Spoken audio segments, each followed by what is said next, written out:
It is 2001. OxyContin has been on the market for 5 years. In emergency rooms across the United States, doctors are seeing something they have not seen before. Patients arriving in withdrawal from a prescription painkiller, a legal drug, one their own doctors gave them. The overdose numbers are climbing. The word crisis is beginning to appear in medical journals. Inside Purdue Pharma, the company that makes OxyContin, an email is circulating. It is written by Richard Sackler, grandson of the company's founder and one of its senior executives. It is not an expression of concern. It is a strategy document. The email is later unsealed by the Massachusetts Attorney General as part of a lawsuit. In it, Richard Sackler writes that the company must attack the people dying from his product. He calls them the culprits. He calls them the problem. The Sackler family is not a household name in 1996. They are known, if at all, as philanthropists. Their name is on wings of the Louvre, the Smithsonian, the Tate Modern, the Metropolitan Museum of Art, and dozens of universities across the United States and Britain. They give generously and visibly. The institutions that receive their money engrave it in stone. In 1996, the family's pharmaceutical company, Purdue Pharma, receives approval from the US Food and Drug Administration for a new painkiller. Its name is OxyContin. Its active ingredient is oxycodone, an opioid. The company's projections for its first year of sales are $500 million. Those projections are wrong. The real number is higher. To understand what Purdue Pharma does with OxyContin, you have to understand the problem it is solving. In the early 1990s, pain management is an underprescribed field. Opioids exist, but doctors are cautious about prescribing them outside of cancer treatment and end-of-life care. The fear of addiction is significant, and the medical consensus supports that caution. Purdue Pharma identifies this caution as a market opportunity. The company's strategy, documented in internal files later produced in litigation, is to change how American doctors think about opioid addiction, specifically to convince them that addiction to OxyContin is not a serious risk. The company has its own research. That research says otherwise. The mechanism is specific and it is documented. Purdue Pharma builds the largest pharmaceutical sales force in the United States. At its peak, it employs over 900 sales representatives whose sole job is to visit doctors and promote OxyContin. Those representatives are given a script. The script instructs them to tell doctors that the risk of addiction to OxyContin is less than 1%. The source cited for this figure is a single paragraph in a 1980 letter published in the New England Journal of Medicine, a letter that explicitly notes it is not a study of addiction in patients treated for chronic pain. Purdue Pharma uses it anyway. The company knows what its own clinical data shows. The representatives do not tell the doctors that. The sales representatives are also given a bonus structure. The more OxyContin a doctor prescribes, the higher the representative's commission. The highest prescribing doctors, identified internally as high decile prescribers, receive special attention. They are taken to conferences. They are paid as speakers. They are given meals and gifts, and the sustained personal attention of people whose income depends on their prescription pad. The documents produced in the Massachusetts lawsuit show that Purdue Pharma tracks prescribing behaviour at the individual doctor level in real time.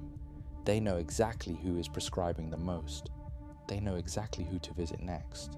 OxyContin generates $1 billion in its first year.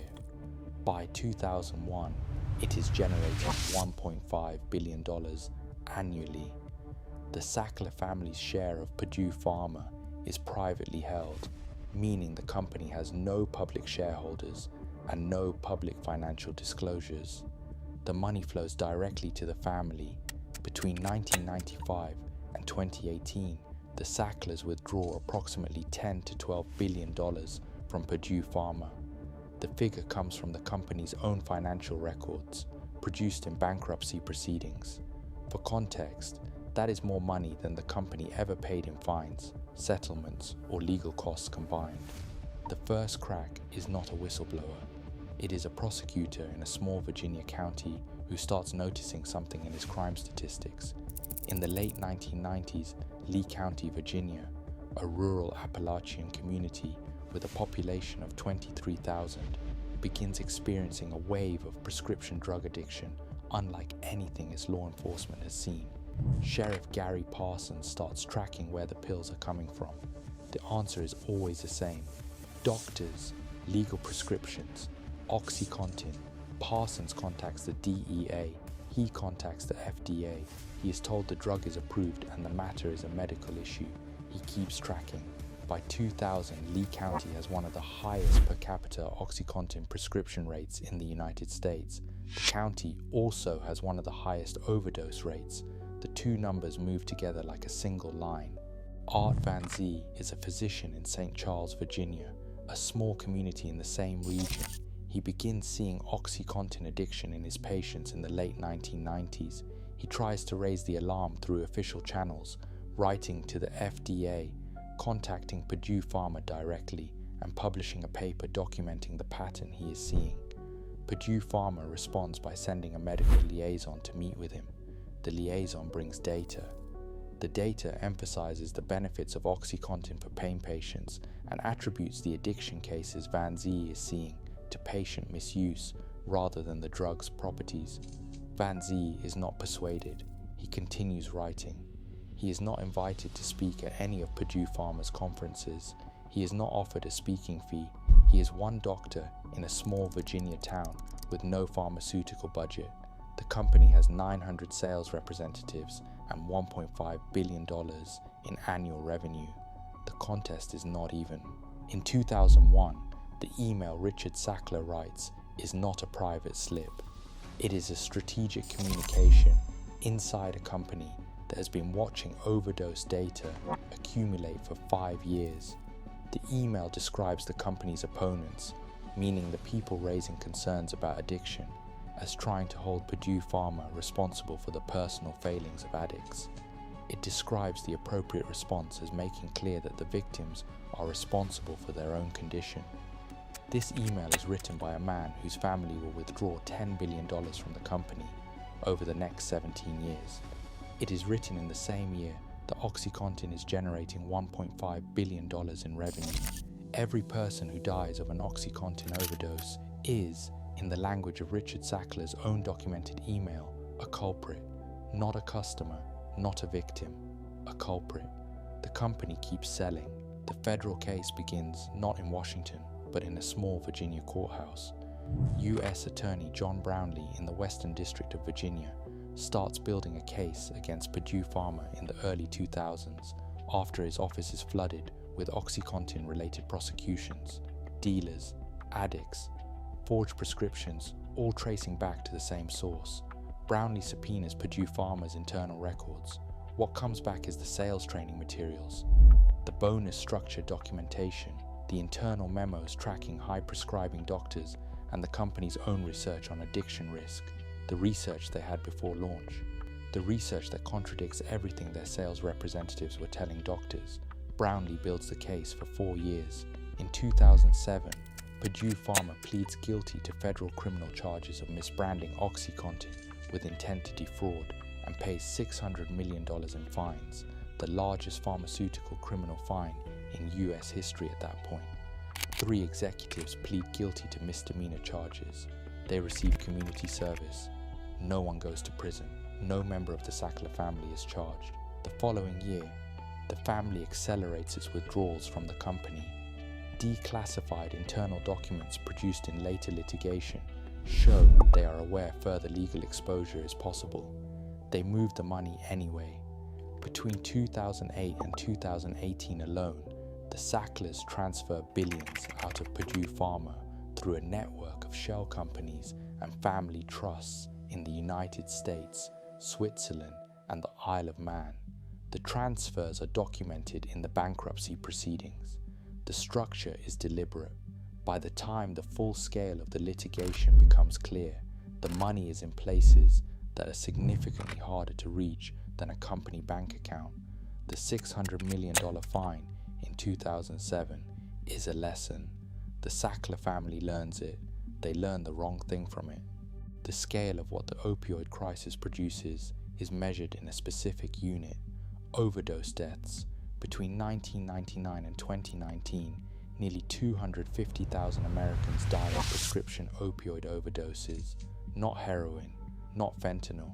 Prescription opioids, drugs that came from a legal prescription written by a licensed doctor who was told by a pharmaceutical sales representative following a company script that the addiction risk was less than 1%. The Centers for Disease Control tracks these numbers. They are not contested. The line on the graph begins its climb in 1996, the year OxyContin launches, and it does not flatten for 2 decades. The catch does not come from the FDA. It does not come from the DEA. It does not come from any federal agency that had the authority to act and the data to justify acting. It comes from a single state attorney general who reads a document that has been sitting in a court file in West Virginia since 2004, when the state sued Purdue Pharma for the first time. That filing contains internal company documents produced in discovery. For years they sit in a sealed court record. In 2016, a judge orders them partially unsealed. Investigative journalist Patrick Radden Keefe reads them. He publishes a piece in The New Yorker in 2017 called "The Family That Built an Empire of Pain." It is the first time the Sackler name is connected publicly to the specific internal decisions behind OxyContin's marketing. Within 2 years, Maura Healey files in Massachusetts naming the family directly. The document that breaks the story is not a leak. It is a court filing that has been available to anyone who looked for over a decade. The accountability, when it finally comes, is specific about what it does and does not reach.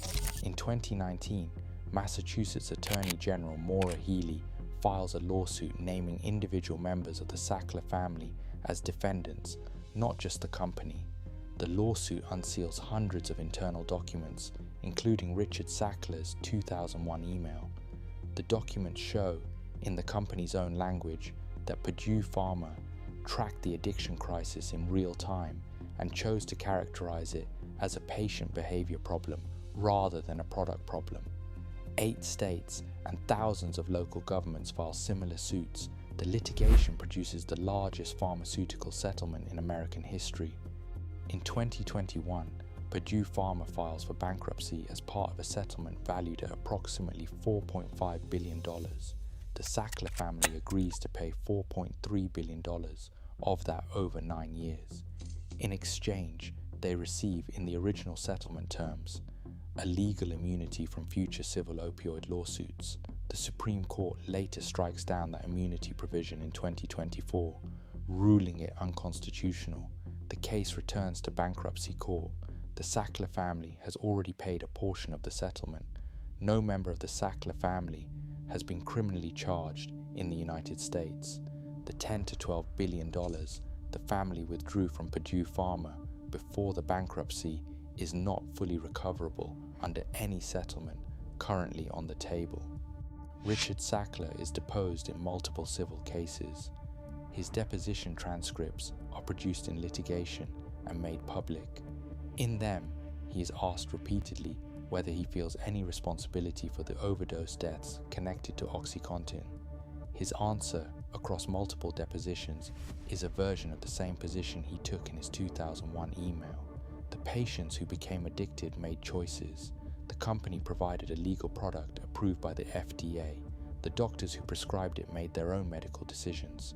The responsibility belongs to everyone in the chain except the company that designed the sales strategy, wrote the script, built the bonus structure, and tracked the prescriptions. The museums are slower than the courts. In 2019, the Louvre removes the Sackler name from its galleries following a protest by photographer Nan Goldin, herself a survivor of OxyContin addiction, who had organized a campaign called PAIN to pressure cultural institutions to return Sackler donations or remove the Sackler name. The Tate Galleries in London follow. The Metropolitan Museum of Art follows. The Guggenheim follows. Harvard University follows. Oxford University follows. One by one, the stone engravings become a liability rather than an asset, and the institutions that spent years displaying the Sackler name as a mark of prestige quietly arrange for its removal. The names come off the walls stay standing, the galleries stay open. Nan Goldin is not a lawyer, or a politician, or a public health official. She is a photographer who became addicted to OxyContin after it was prescribed for a wrist injury, who nearly died of an overdose in 2017, and who decided that the institutions displaying the Sackler name were participating in the same erasure that had allowed the family to operate for 2 decades while 250,000 people died. Her campaign is documented, photographed, and archived. She speaks at protests inside museum galleries. She organizes die-ins in the grand entrance halls of institutions with Sackler names above their doors. She is not a culprit, in Richard Sackler's language. She is the variable his 2001 email did not account for, the one that does not go away when the company ignores it. The opioid crisis does not end with Purdue Pharma's bankruptcy. The prescription opioid wave creates a population of people dependent on opioids who, when OxyContin becomes harder to obtain, following the reformulation of the drug in 2010 and increased prescription monitoring, turn to cheaper and more available alternatives. Heroin first, then illicit fentanyl. The overdose line on the CDC graph does not flatten when OxyContin becomes harder to get. It accelerates. The crisis Purdue Pharma's strategy set in motion has its own momentum now, one that operates independently of the company that started it. The bankruptcy closes the file on Purdue Pharma. It does not close the file on what Purdue Pharma built. Richard Sackler's 2001 email is in the public record. It has been there since 2019, when the Massachusetts Attorney General unsealed it. It is 4 paragraphs long. In those 4 paragraphs, a man whose family made $10 billion from a drug that was killing thousands of Americans writes that the people dying are the problem, not the product. That email is not a private thought. It is a corporate strategy document. It is written to be acted on, and for years after it is written, the company does act on it. In every legal proceeding, and every press statement, and every deposition, characterizing the victims as culprits, until the courts and the cameras and Nan Goldin in the entrance hall of the Metropolitan Museum of Art make that position impossible to hold. The email still exists. The $10 billion is largely still spent. The 250,000 are still dead. The Sackler name is off the walls. The walls are still standing. This file is now unsealed. The vault has more. Subscribe and you'll be there when the next one opens.